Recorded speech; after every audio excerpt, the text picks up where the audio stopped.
Go ahead.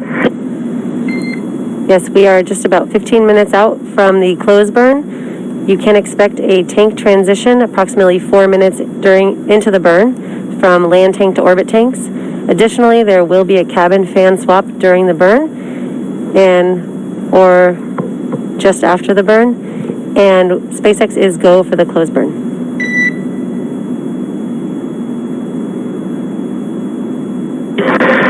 Go for the close burn, and we copy the tank swap and cabin fan.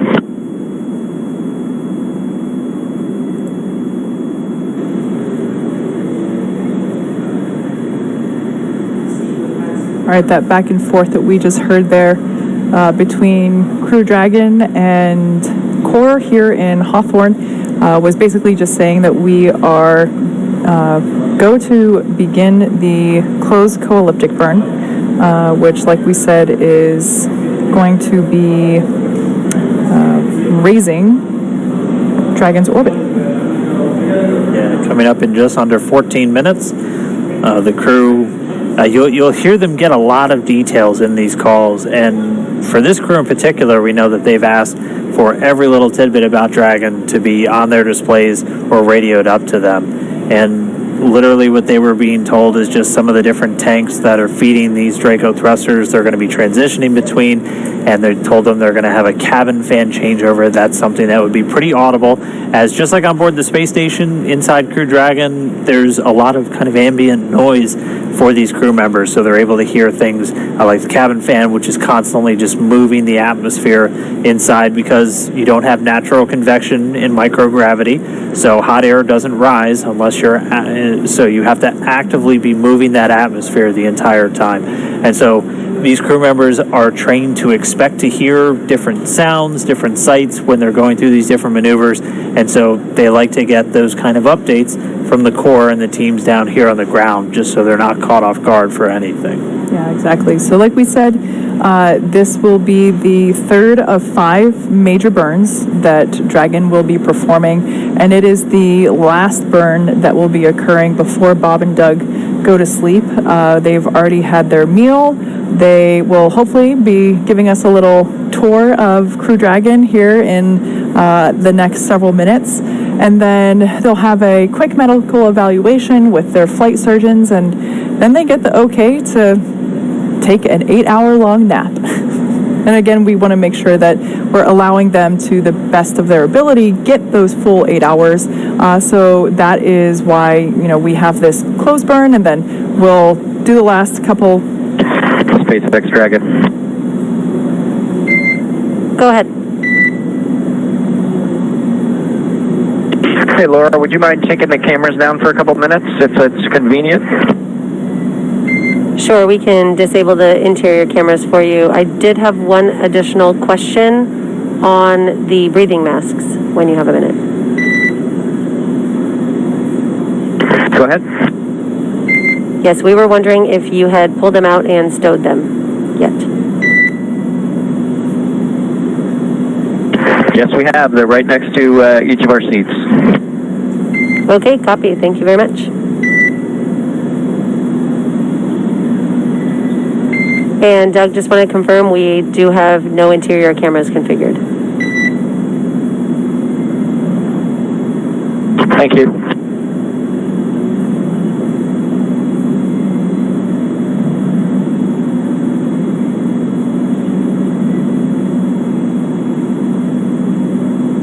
All right, we are just under 11 minutes now from that next burn.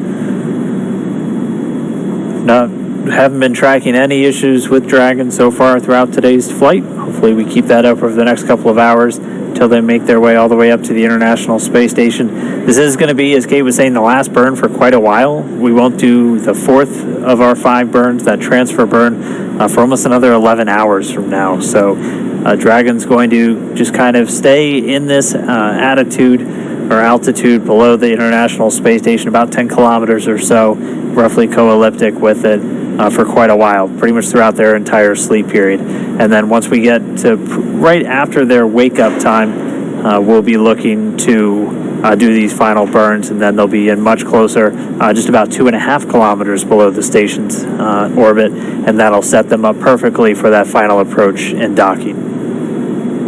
Yeah, we're now at this point 2 hours and 50 minutes into the mission, and it's safe to say that everything has been going extremely well, and to this point, very nominal.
SpaceX Dragon, you're cleared back on board.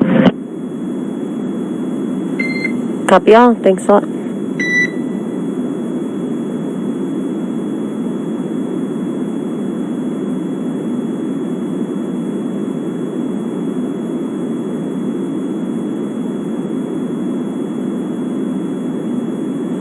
And Dragon SpaceX, when you have a minute, I'd like to sync up with you on the media event.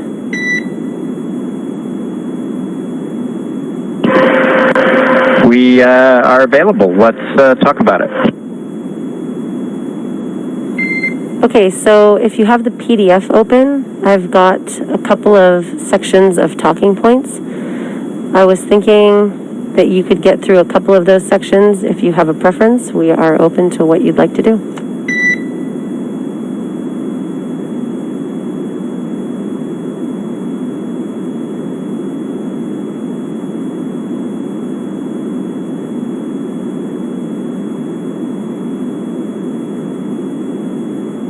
Yeah, I think after the introductions and potentially the displays, I think whatever you guys want to do from there would probably work.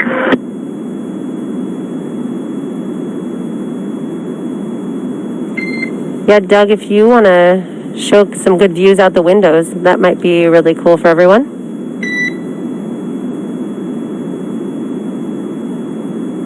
We definitely plan to do that if we're still in a day pass. That'd be cool.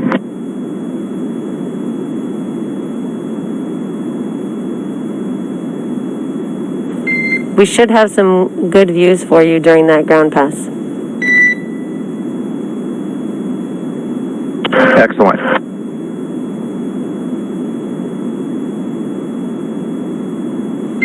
So, Doug, if you guys can get through section A, B, and maybe C, and just as a reminder, about 2 minutes from LOS on the ground station, if there is a break in your voice comms, I'll give you a reminder of that 2 minutes. Okay, copy that. Thank you.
right, this is the team from Hawthorne. We are just under 2.5 minutes from this next burn. It's the closed co-elliptic burn. This will be the third out of the 5 that we're looking to do on our flight up to the International Space Station. We've done 2 of them successfully so far, and this will be the third. This is going to raise the apogee, or the highest point of our orbit, to about 10 kilometers below the International Space Station. Or actually, we already did that with the boost burn. This is going to circularize our orbit, so we're at a constant 10 kilometers below the International Space Station. And so this will be a pretty long burn. It will be just under 10 minutes. And so we'll check it out. We'll hear when the burn initiates, and we'll get some updates from the teams and the crew on board. Bob Bankin and Doug Hurley should get some calls based on how the burn is going. And then, of course, at the very end, we want to be looking out for those words nominal burn or good burn.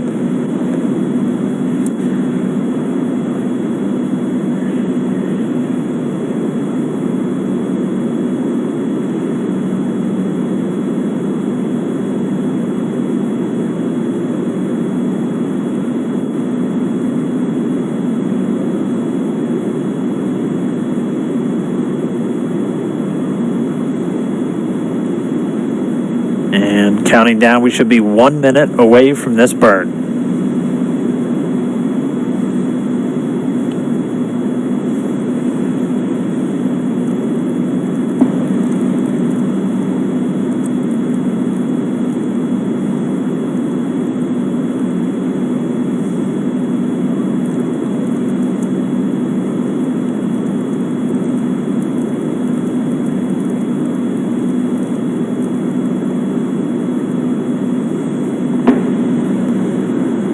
"30 seconds to the burn."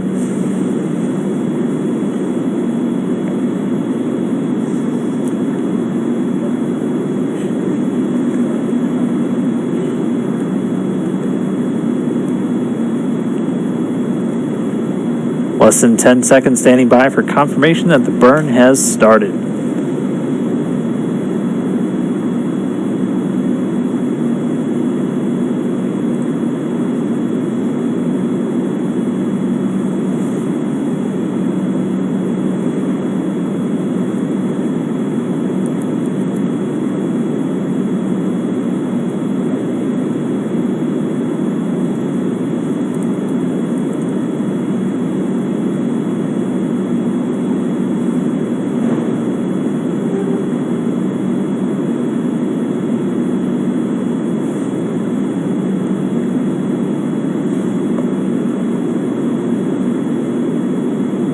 And so we're seeing data this burn has begun.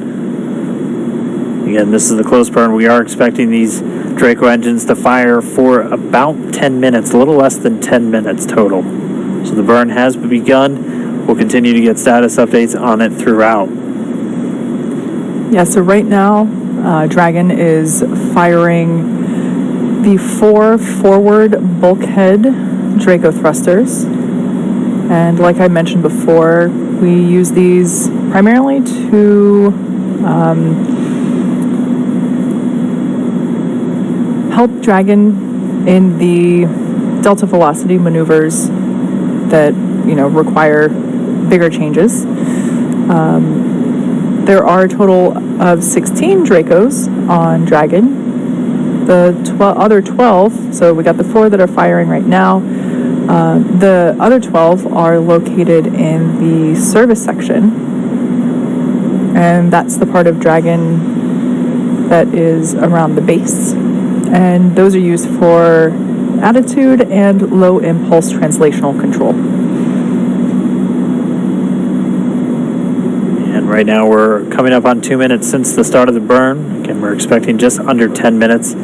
If you're watching on NASA TV or on the NASA public channel, we do have our post-launch news conference coming up in just about 5 minutes. So we'll have a number of personnel from down there at the Kennedy Space Center.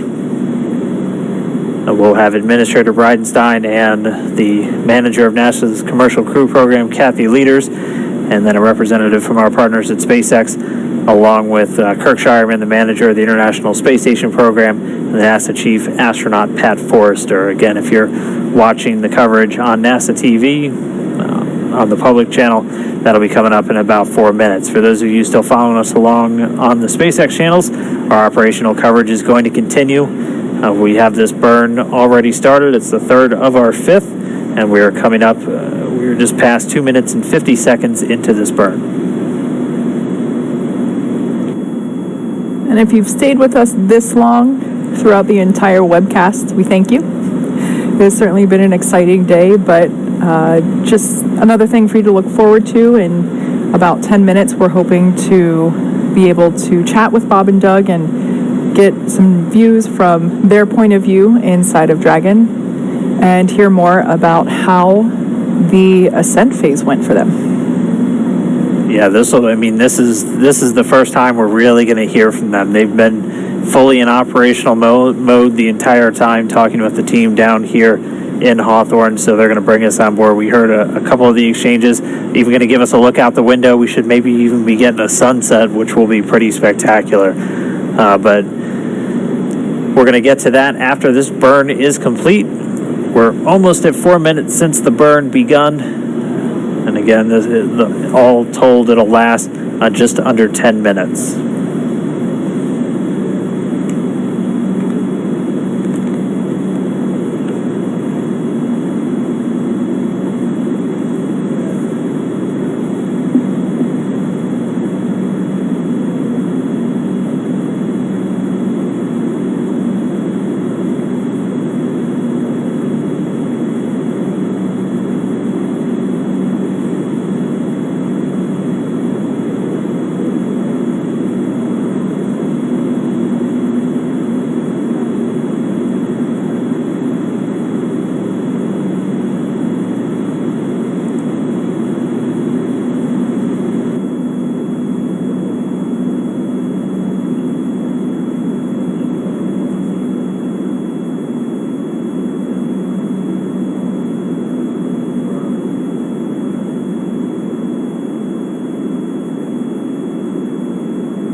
All right, we're a little over 5.5 minutes into this burn. Again, right now we're doing the close co-elliptic burn. So the highest point of Dragon's orbit at this point brings it about 10 kilometers lower than the International Space Station's altitude. Not directly below it at this point. We're still pretty far behind it, but we'll be about 10 kilometers below. This burn is just to raise the lowest part of Dragon's orbit, the perigee, up until we'll be on what's called a co-elliptic orbit. So our orbit is at a lower altitude, but it maintains pretty much the exact same lower altitude as the International Space Station. So we'll be on an elliptical orbit, so not a perfect circle, but we'll be at a steady 10 kilometers lower than the space station itself. And this will be the third of those 5 burns. This will be the last one we do for about 10.5 hours, because after this one, the crew will be getting ready to go to sleep. And then right around when they're waking up, we'll get into the 4th and 5th burns, the transfer burn and the final co-elliptic. And that'll put us well within reach of the International Space Station. And we'll be starting all of that approach, rendezvous, and docking. So everything going well so far. We're 7 minutes into this burn. Should be just a little over 2.5 minutes to go. And we'll be standing by for confirmation of good burn once it's complete. Based on our global tracker, it looks like Bob and Doug are now traversing over Southern California. They just came out of the Pacific Ocean and now over land. So I'm very curious to see what kind of shots we're going to get during our little tour of Crew Dragon. Should have gone outside and waved. It's not too late. It's probably too late. Yeah, they're moving nearly 17,000 miles an hour at this point. Again, pretty much the same speed as the International Space Station. They're starting off a good ways below it and a good ways behind it. But in 19 hours from launch to contact with the station, that's all it's going to take for them to get to their new home for the next several months.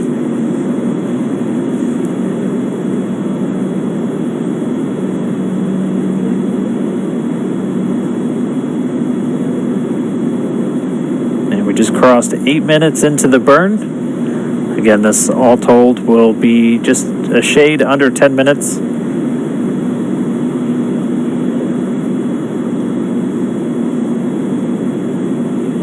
The completion of this burn will be the third of 5 major burns that Crew Dragon will be performing. Again, this is all autonomous. Dragon is self-steering. So after this after this particular burn completes, Bob and Doug will, within the next hour or two, be on their way to La La Land. Yeah, on their way to their first sleep inside Dragon. They'll first have about an hour of what's known as pre-sleep, and anyone familiar with schedules on the International Space Station, you'll know they have pre-sleep and post-sleep. And it's really just free time for the crew members themselves. A lot of them in their pre-sleep, it could be eating your dinner, just kind of getting ready for bed, brushing your teeth, all of those kind of normal household things you do. They're also doing them in space, and it's really just an hour for them to get ready, and then they'll have a hard scheduled 8 hours. They won't probably fall asleep right at the start of that sleep period, but they get 8 hours until they wake up. And we should hopefully be getting, I don't want to spoil it now, but we might be getting some wake-up music hearkening back to our space shuttle days. So you'll have to make sure you tune in when they wake up. The crew wake up right now is targeted for 1:45 a.m. Pacific. And we're standing by for the finish of that burn. Dragon SpaceX for closed burn performance.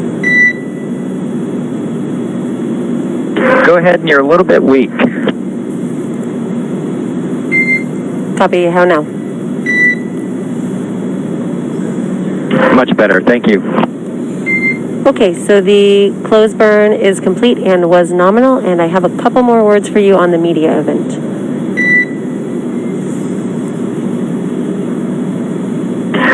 Okay, copy, nominal burn, go ahead. The request is for the 2 task lights in 2 and 3, so your task lights for your seats, to be turned off prior to the media event. And additionally, we have a request to talk about the zero-G indicator that you guys took on board with you. We already had that in the script. And the task lights are off, thanks. Copy, thanks.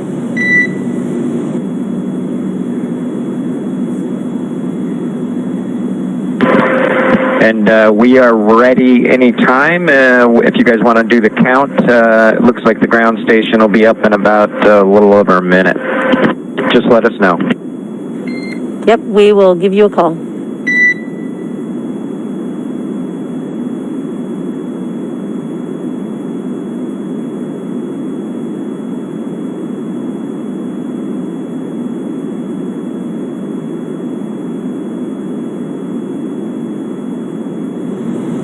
All right, we had a successful close burn, so that's 3 down, 2 more to go, but we won't get to those until tomorrow when it's time for the crew to wake up.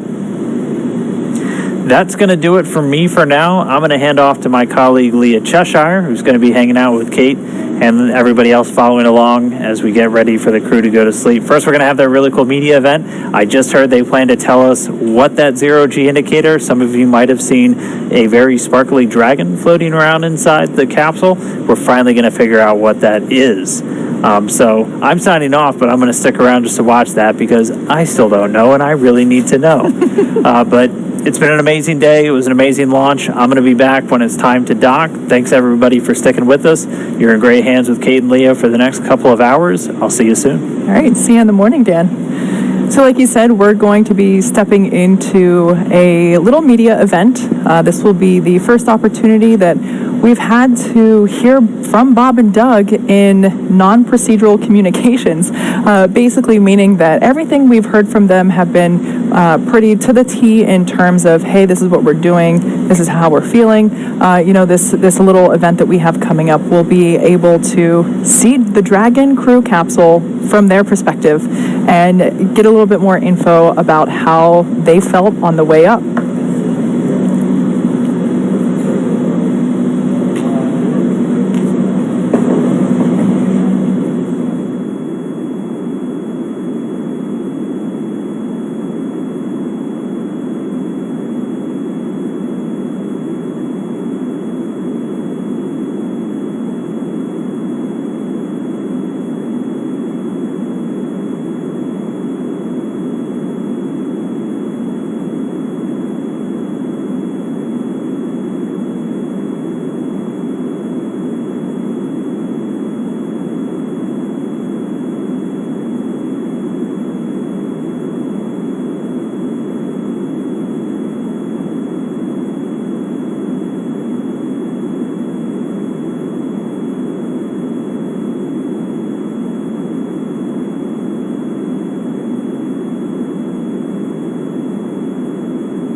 Dragon SpaceX, we are ready for your verbal count.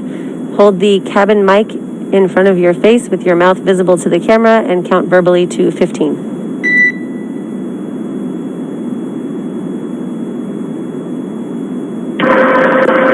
One, two,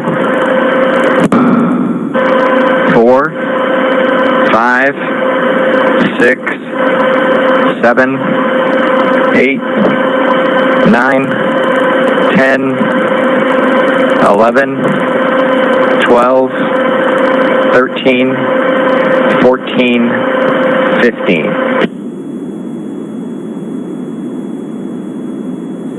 And Dragon SpaceX, we will give you a call when we're ready. Dragon copies.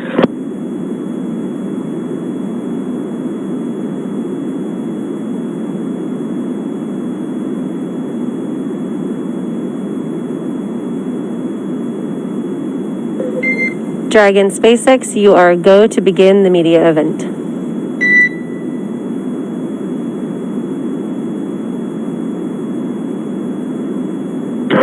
Dragon copies.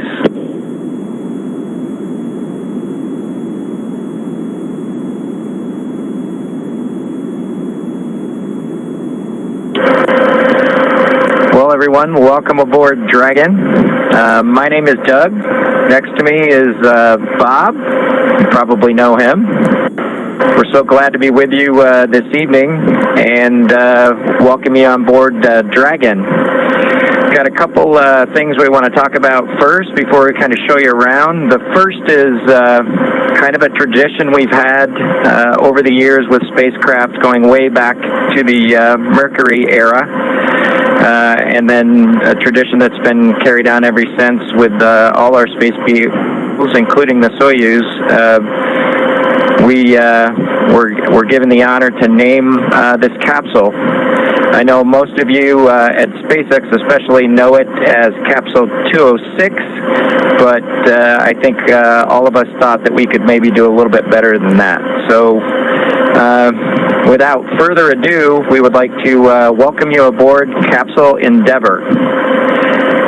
We chose Endeavour for a few reasons. One, because of this incredible endeavor NASA, SpaceX, and the United States has been on since the end of the shuttle program back in 2011. The other reason we named it Endeavour is a little more personal to Bob and I. We both had our first flights on Shuttle Endeavour, and it just meant so much to us to carry on that name. That's what we decided to go with. So we hope you enjoy that name, and once again, welcome on board. Well, good evening, everybody, and welcome aboard Endeavour, the SpaceX vehicle headed to the International Space Station. Today, we accomplished the first flight off the Florida coast in quite some time, and Doug and I were really proud to have an opportunity to be a part of that.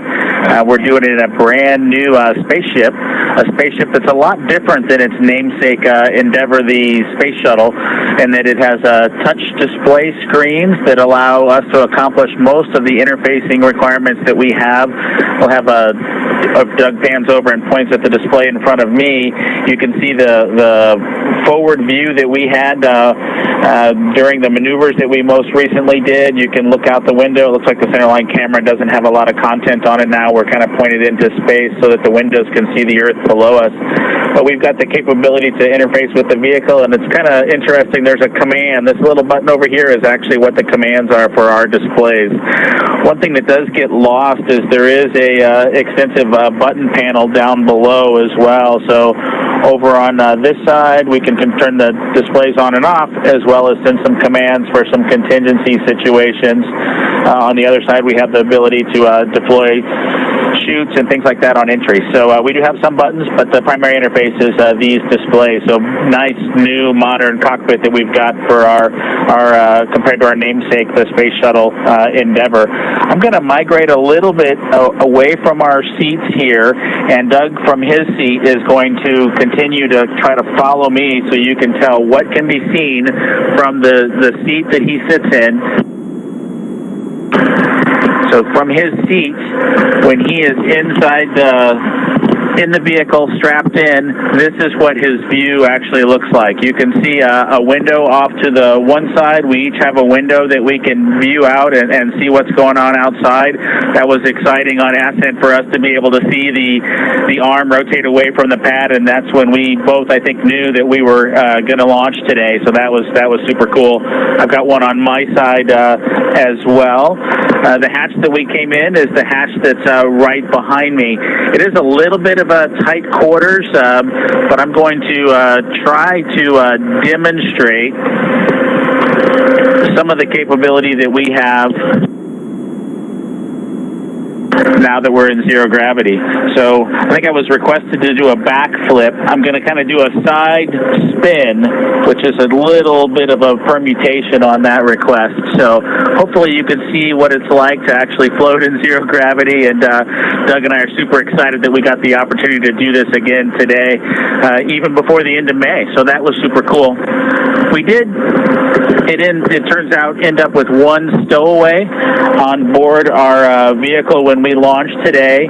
It was not just Doug and I who accomplished the launch here. We do have an Apatosaurus aboard. We both have two boys who are super interested in dinosaurs. and we collected up all the dinosaurs between the two houses, and Trimmer, the Apatosaurus, got the vote from the boys to make the trip into space today with us. And so that was a super cool thing for us to get a chance to do for both of our sons, who I hope are super excited to see their toys floating around with us on board. I'm sure they would rather be here given the opportunity, but hopefully they're proud of this as well.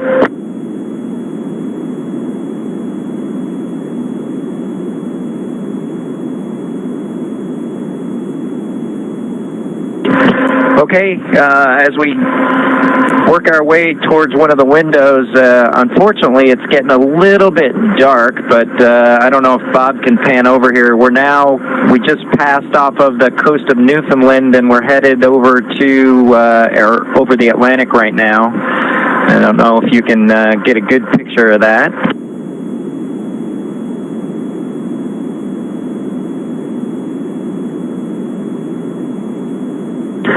Anyway, hopefully you enjoy that view as we pass over the Atlantic, and I think with that we will work ourselves back into the seats and wrap things up for this evening.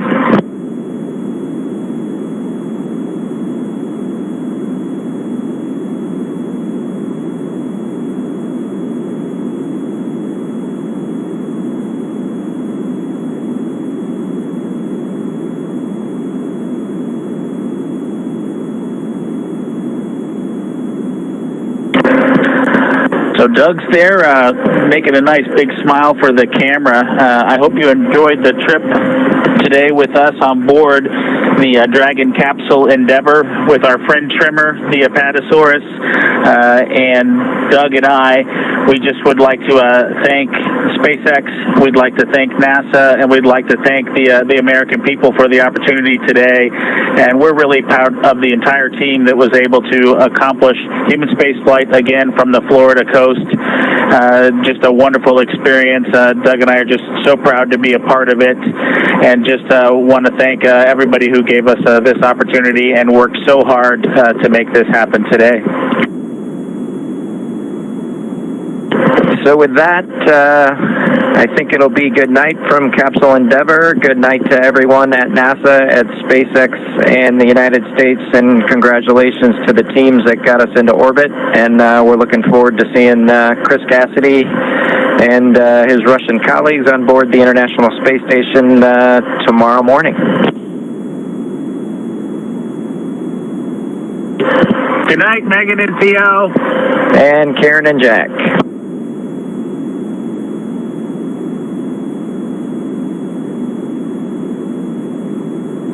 And Dragon SpaceX, thank you so much for that. I know everyone really enjoyed seeing Dragon and seeing how much all of you are, or the two of you are enjoying it. It was our pleasure, Laura.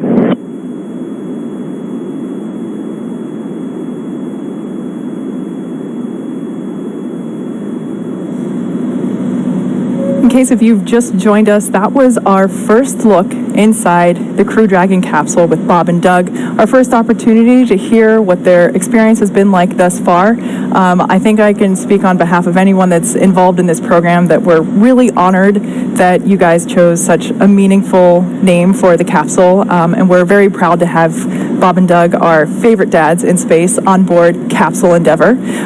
As of now, we have completed 3 of 5 major burns, and as you heard Bob and Doug mention, they're going to be going to bed pretty soon. But we have one more thing coming up before then. Yeah, and hi everybody. I'm Leah Cheshire of NASA, here to journey with you through these overnight hours as the crew is still on their way to the International Space Station. We've got some big things coming up. In about 45 minutes, we'll be looking for the crew to have their PMC, or Private Medical Conference. These are standard for every astronaut flying in space, and they actually date back to the Apollo missions.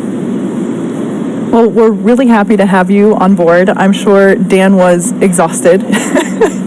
And yeah, like we mentioned before, we're going to be bringing you coverage throughout the entire mission, overnight, yes, all the way through until Bob and Doug actually hop on board the International Space Station early tomorrow morning. It is a 19-hour journey to the station, and at this point we are approaching T plus 3 hours and 30 minutes. So it's safe to say they've got a ways to go, but as we just saw from that awesome look inside the capsule, it seems like they're getting pretty cozy in there. Yeah, that's a pretty good view. I mean, we got to see the whole thing. We got to see the screens and their seats, which will turn into beds. Correct? They'll stay in they will sleep in their seats, but the seats will keep the shape that they're in currently. So they will be in a bit of a chair position, different than their beds on the International Space Station. But yeah, so those PMCs or private medical conference is basically the last thing that they have to do before they get to take a well-deserved sleep. Yeah, they'll be able to talk to medical doctors, NASA flight doctors, they're flight surgeons as they're sometimes called on the ground, talking through their health and getting the feedback on their current status.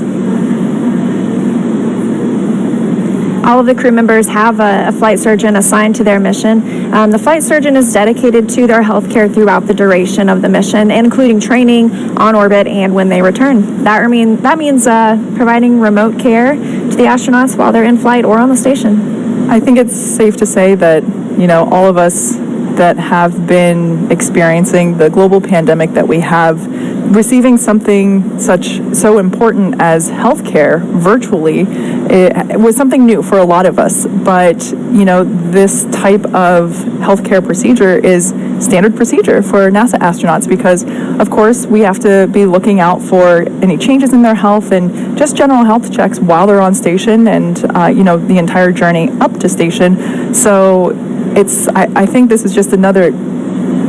Dragon SpaceX for camera settings.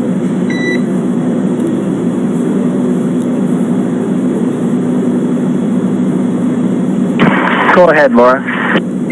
Just wanted to let you know that all the interior cameras are off and we will leave them in this configuration until post-sleep. Okay, we copy. You'll leave the cameras interior cameras in the off position until post-sleep. That is correct, and we have also powered off the floater camera, so you are go to store it if you would like.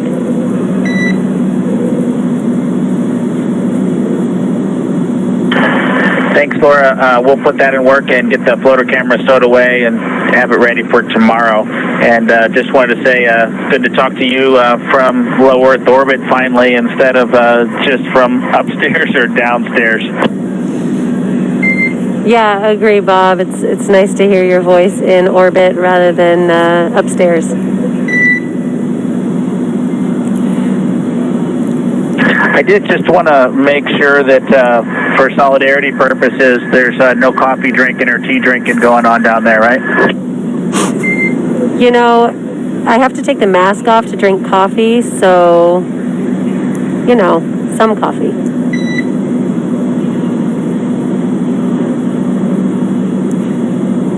So that back and forth that we just heard there between Crew Dragon and Mission Control here in Hawthorne, just letting them know that all the cameras are now turned off and they'll stay turned off until after the post-sleep, or basically until Bob and Doug are wide awake tomorrow morning. And it's just for privacy purposes, obviously, while they're doing their health check and sleeping. And you may have heard them mention the upstairs, downstairs. That is referring to our training facilities here in Hawthorne. We actually gave you a pretty cool look into those training facilities earlier in the webcast, so you might want to rewind your feed to catch up to see what that actually looked like in person. But essentially, Bob and Doug, like we've been saying, they've been here on site in Hawthorne for months. They are part of the SpaceX team, really hitting a home run in terms of they're here training with our team. We all work as one, and it has been that way for months. They have gone through rehearsals and practices of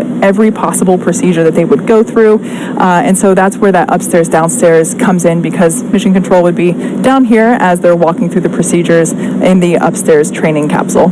And of course, they're not allowed to drink any caffeine until they get to station. So that's a nice little thought that mission controllers might also be withholding in solidarity, but a difficult task, I'm sure. Yeah, it's been a long day for everybody, so I can understand where, I don't know, they might have to sneak one in and not tell the crew. Yeah. Who knows? We'll see. So like we said before, we're going to the Bob and Doug, our Dads in Space, will be beginning their private medical conferences. Again, those are just standard for every astronaut flying in space. It happens regularly, and it's just an indication that their opportunity to connect with their flight surgeon. Keep in mind that the flight surgeon is assigned to their mission specifically. That flight surgeon is dedicated to their health care throughout the duration of the entire mission, including training while they're still on Earth, while they're on orbit, and throughout their entire return. So that basically means that not only do they get remote medical care while they are in space, but it also means that the flight surgeon will actually be on board the recovery vessel when they splash down in the ocean. And that flight surgeon will be the first person that they really get the chance to talk to, aside from the recovery crew members themselves. But as soon as they emerge from the capsule post splashdown, they get another medical evaluation right there on the recovery vessel. Yes, and so we, as we mentioned, are on our way to the International Space Station in the Crew Dragon, now named Endeavour. And keeping an eye on everything happening in Mission Control Houston for us is Courtney Beasley. We're going to toss it to Courtney. Tell us what's up. What's going on over there? Thanks, Leah. Such an exciting day, and I'm happy to join you for coverage into the overnight hours from Johnson Space Center. Here in Mission Control Houston, the Orbit 3 team of flight controllers is on console, led by Flight Director Rebecca Wingfield. Flight controllers here in Houston are continuing to alternate the flight control rooms they are using from shift to shift to prevent contact between the members of one shift to the next. At this hour, the International Space Station crew is asleep. The trio, NASA astronaut and station commander Chris Cassidy and Roscosmos cosmonauts Anatoly Ivanishin and Ivan Wagner went to sleep around 4:30 p.m. Central Time, just a little over an hour ago. They'll continue that sleep period until around 1 a.m. Central Time on Sunday morning, ready to begin an exciting day of work. Then around 5:35 a.m. Central Time, Cassidy has a rendezvous conference with ground controllers to review rendezvous procedures that the Crew Dragon crew will be executing later in the morning. He'll then move to begin to set up tools, and that will be just the start of a long day before the hooks are driven to form a hard mate between Crew Dragon and the International Space Station. Cassidy will then work in tandem with Bankin and Hurley to equalize pressure to ensure there's a tight seal between Crew Dragon and the International Space Station before they open the hatch to greet their new crewmates who will become members of the Expedition 63 crew at the time they float into the Harmony module. For now, all systems are a go on the International Space Station side, so back to you, Leah and Kate at Hawthorne. Thanks, Courtney. We'll keep checking in throughout the night as Bob and Doug continue to make their way to the International Space Station. Looks like right now, based on the ground tracker that we just saw on your screen, they are over Central Africa. So it's pretty incredible how quickly, when you think about it, how quickly they are traveling. I said maybe, it was probably 20 minutes ago, they were entering the coast of California, and now they're already in Africa. So it's quite incredible to think that they are going Dragon, SpaceX, so incredibly PMC. fast in their pursuit of the International Space Station. Go ahead. Yes, we're setting up a PMC here on your timeline. It's in about 15 minutes. You'll have about 15 minutes for that conference.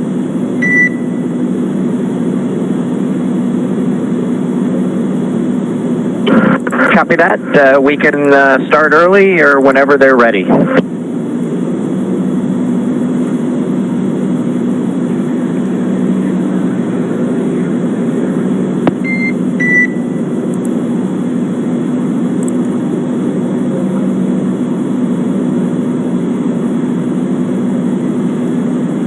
So there we heard that Bob and Doug are ready to begin their private medical conference. Even though they might be a little early, I think that might be the theme of Bob and Doug, is that whenever, they might be ready early and they want to go. I remember watching the webcast both today